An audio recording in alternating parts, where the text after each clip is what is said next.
3, 2, 1. Buenas tardes, señores. Buenas tardes en Pregunta Médica por Frecuencias Dominicanas, canales 24 y 69. Doctor Andrés Reynoso Jiménez en la producción general de Pregunta Médica y también incluimos los 650 de Radio Universal en la producción. La tarde de neurología, parece que el doctor viene en una patineta, no ha llegado. Y hay importantes anuncios. La dominicana Aida de los Santos en Puerto Rico salió a sueta, fue descargada de los cargos que tenía de asesinar a una persona en Puerto Rico. Muy importante, Aida de los Santos, una doméstica dominicana residente en Puerto Rico que se acusaba de matar a una persona en ese país hermano Puerto Rico, y hoy fue el juicio y salió descargada.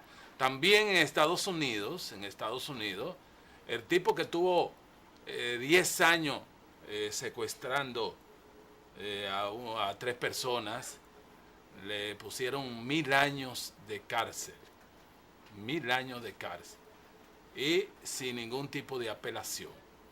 Qué bueno, ¿eh? 1000 años de cárcel. Y por otra parte, murió el humorista Álvarez Guedes.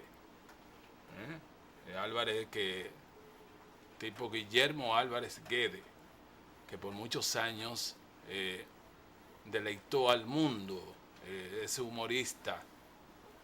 Recuerdo que uno de los chistes que más me gusta de Álvarez Guedes fue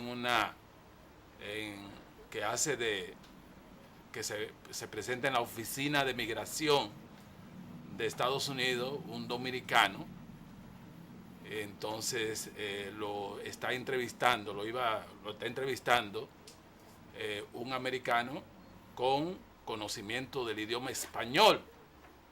Entonces él le pregunta el americano al dominicano, eso en la oficina de migración de Estados Unidos, le pregunta que cuál es su segundo apellido.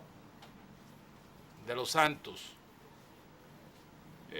Casado o soltero. Soltero. ¿Cuál es su edad? Entonces dice el dominicano, 37 años. ¿Sabe inglés? ¿Sabe inglés? Le dice el dominicano, y eso no es lo que estamos hablando.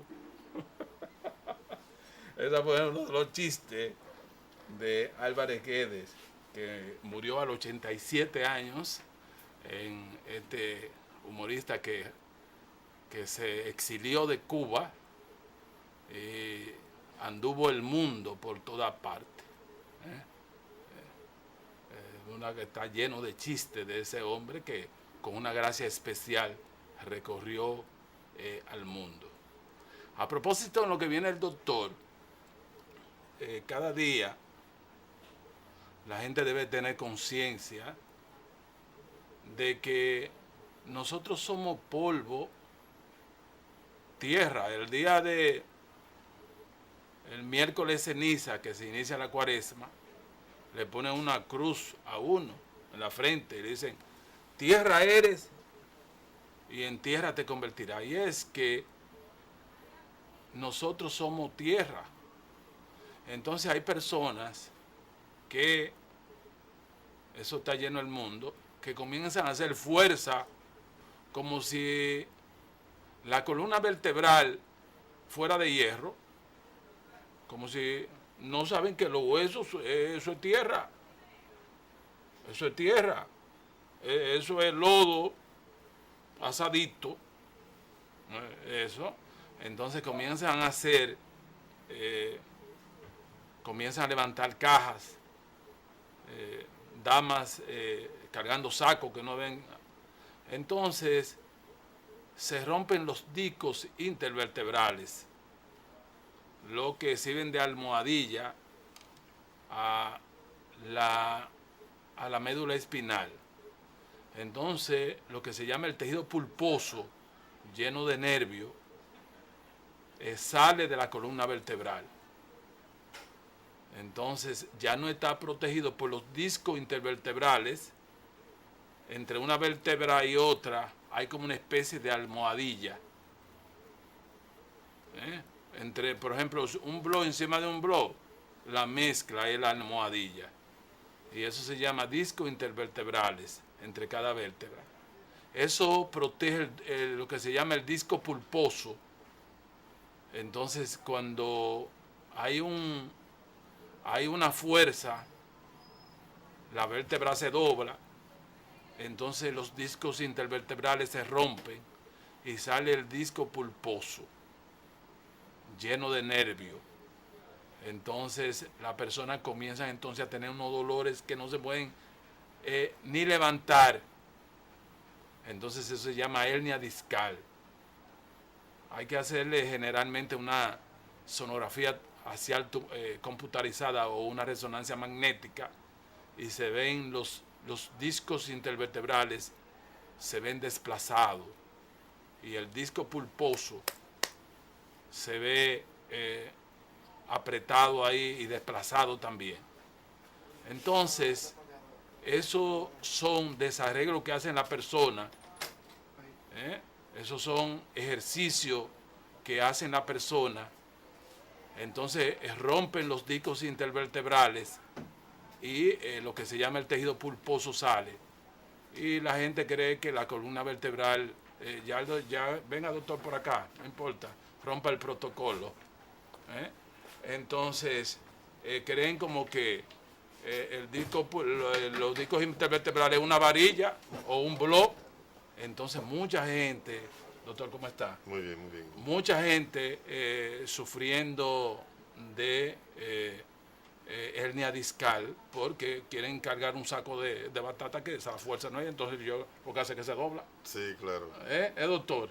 Pero Entonces, hablando de eso de hernia discal, obviamente, lo importante de eso es que el manejo, la mayoría de las veces la hernia discal es un manejo que debe ser conservador. O sea que no siempre hay que operar a un paciente, se le da primero el chance de ver si con un tratamiento médico puede mejorarse. Y siempre aconsejando al paciente, pues tú estás en tratamiento médico, pues tampoco te puede hacer ejercicios violentos ni levantar cosas pesadas que te pueden empeorar. Y hay un lote de pacientes que han logrado evitar la cirugía, ¿te entiendes? Con un tratamiento médico. Pero obviamente cuando el dolor persiste, si no ve que el paciente tiene una disminución de la sensibilidad en una pierna, que tiene los reflejos abolidos a un lado, cuando el médico lo examina, pues obviamente ya esos casos muy probablemente necesitan ya la cirugía. Pero hay muchos otros casos que no necesariamente necesitan la cirugía y obviamente algunas compañías aseguradoras hoy en día, cuando un paciente va donde un neurocirujano para que lo examine y le diagnostique una hernia discal, ellos entonces le envían una segunda opinión de un neurólogo para que decida si está de acuerdo con la cirugía. Eso es lo que hoy en día se estipula. doctor, entonces para entrar formalmente al tema, le estaba diciendo que murió ese humorista Álvarez Guedes. Ajá, sí. Entonces le estaba haciendo un chistecito ahí que una vez yo estaba en Nueva York y vamos a ver a este hombre y lo fuimos a ver en la oficina de migración de Estados Unidos. Un americano que sabe español está entrevistando a un dominicano. Le dice, edad, por favor. Él dice el dominicano, 37 años. Su segundo apellido, de la Cruz. Dígame una cosa, ¿es casado o soltero? Soltero. Dígame, ¿también sabe inglés? Dice, y eso no es lo que estamos hablando. Ese Álvarez Guedes era una cosa terrible, doctor. Sí, no, era muy... Doctor, ¿qué tema tenemos? Bueno, vamos a hablar un poquito de los trastornos, diríamos, psiquiátricos que ocurren en los pacientes que sufren de epilepsia. Ellos son sobre todo la ansiedad, la depresión y a veces algunos episodios que llaman ya mayores, tú sabes, de psicóticos que uno llama, pero vamos a hablar sobre todo de la depresión, porque justamente en unos artículos que estaba revisando ahí se entiende que la depresión es el síntoma más frecuente en los pacientes que sufren de epilepsia. O sea, eso es independiente de que esté controlada. Pero sobre todo es mucho más frecuente en los pacientes que tienen lo que llaman epilepsia refractaria. Bueno. O sea, que esos pacientes que tienen la epilepsia que no está controlada, pues obviamente se deprimen con más frecuencia. Otra de las cosas que se habla es que esa depresión es más frecuente en los pacientes que tienen epilepsia localizada en el lóbulo frontal o el lóbulo temporal. De hecho, la del lóbulo temporal es una de las causas frecuentes de epilepsia refractaria. Esos pacientes que tienen lo que llaman la esclerosis mesial, que es una cicatriz que ocurre en el hipocampo, una parte del cerebro que corresponde al lóbulo temporal, en la parte interna del cerebro, y como esos pacientes tienen, por la localización de la lesión y por la frecuencia y la dificultad de controlarse, es que tienen con más frecuencia entonces la depresión. Pero también se ha visto que hay pacientes que antes de desarrollar la epilepsia tienen problemas psiquiátricos, sobre todo de tipo de depresión. Y esta mañana justamente veo un paciente que tiene una epilepsia muy particular.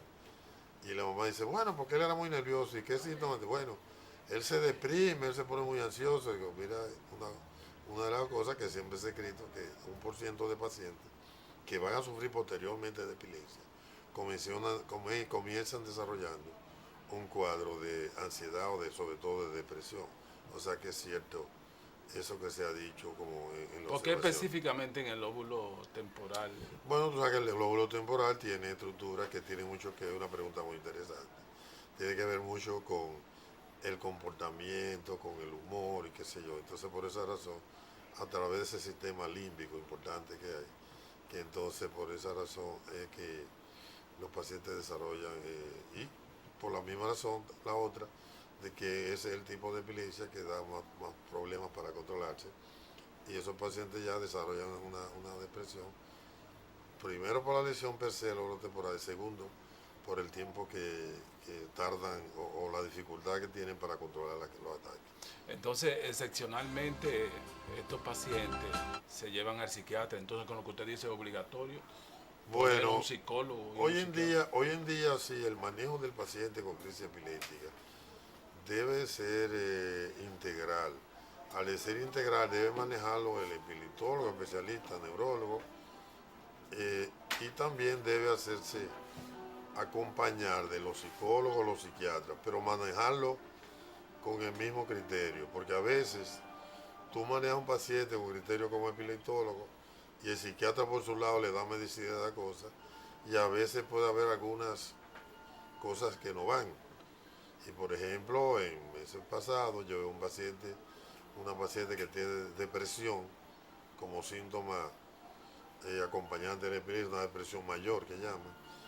Y obviamente ella va a una psiquiatra y la psiquiatra me dice, le voy a dar tal medicamento. Y yo le dije, no, ese tipo de medicamento no se le puede dar antidepresivo porque le hace daño a la epilepsia.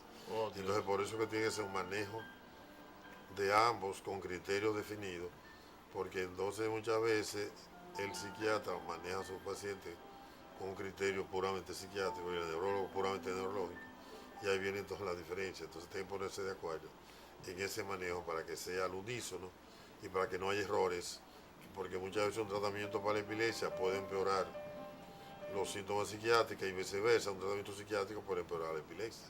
Y por eso que tienen que ponerse de acuerdo. Bueno, muy interesante. Hoy la parte psíquica de aquellos pacientes con epilepsia, con el doctor experto en la neurología, el doctor Diógenes Santos Viloria, el maestro de la medicina dominicana. Regreso inmediatamente.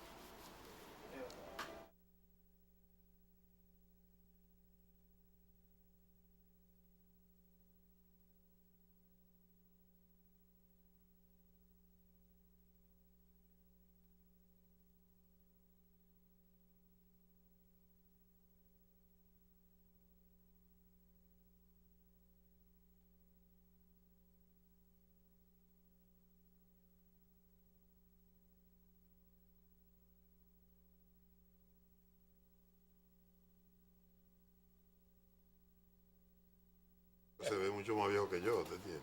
Los nombres no los voy a decir aquí porque sería tú. La doctora Cerda dice que yo he establecido un monopolio. Sí, De guerrillera.